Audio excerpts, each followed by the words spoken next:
Սկսենք։ Այո։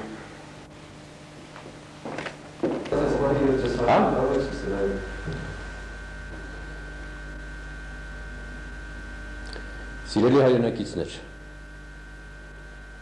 իշխանության ձեզ հայտնի մարմինների կողմից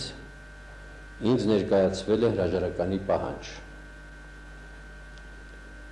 Նկատի ունենալով, որ ստեղծված իրավիճակում նախագահի սահմանադրական լիազորությունների կիրառումը հղի է երկրի ապակայունացման լուրջ վտանգով, ես ընդունում եմ այդ պահանջը և հայտարարում իմ հրաժարականը։ Զերծ եմ մնում որևէ մեկնաբանությունից կամ որևէ գնահատականից, իրադրությունը չսրելու նպատակով։ Միայն հարկ եմ համարում նշել, որ իշխանության ճգնաժամում Արցախի հարցի արծարծումը ընդամենը պատրվակ էր։ Խնդիրը շատ ավելի խորն է և կապված պետականության հիմնադրույթների, խաղաղության ու պատերազմի այլընտրանքի հետ։ Իսկ կյանքը ցույց կտա, թե ով ինչ է արել Արցախի համար և ով է իրականում ծախում այն։ Արտառոց ոչինչ տեղի չի ունեցել։ Պարզապես Հայաստանում խաղաղության և արժանապատիվ հաշտության կուսակցությունը պարտություն է կրել։ Բարդույթների մեջ չպետք է ընկնել։ Խաղաղության կուսակցությունը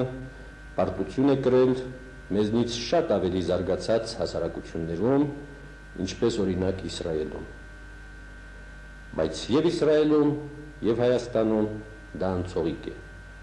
ընդամենը ժամանակավոր նահանջ։ Միևնույն է, վաղ թե ուշ խաղաղությունը հարթելու է իր ճանապարհը։ Կոչ եմ անում ձեզ ցուցաբերել զսպվածություն, պահպանել երկրի անդորրը և անցկացնել նոր նախագահի օրինական քաղաքակիրթ ընտրություններ։ Դա կլինի 8 տարվա ընթացքում ձեզ հետ միասին մեր ստեղծած պետության հասունության վկայությունը և արտաքին վարկի պահպանման գրավականը։ Նոր նախագահին մաղթում եմ ամենայն հաջողություն, ի շահ և ի բարօրություն մեր ժողովրդի։ Հայտնում եմ ձեզ իմ խորին շնորհակալությունը անցած տարիներին իմ նկատմամբ ցուցաբերած վստահության և աջակցության համար։ Շնորհակալություն եմ հայտնում նաև իմ բոլոր զինակիցներին, ովքեր մշտապես անվերապահորեն եղան և մնում են իմ կողքին։ Եթե ընդունել եմ հրաժարականի որոշում, հավատացեք, դա նշանակում է, որ այլընտրանքը մեր պետության համար համարել եմ ավելի վտանգավոր։ Եթե արել եմ ինչ-որ լավ բան, չեմ ակնկալում որևէ երախտագիտություն։ Չարածիս ու սխալներիս համար հայցում եմ ձեր ներողամտությունը։ Բարին ընձեզ։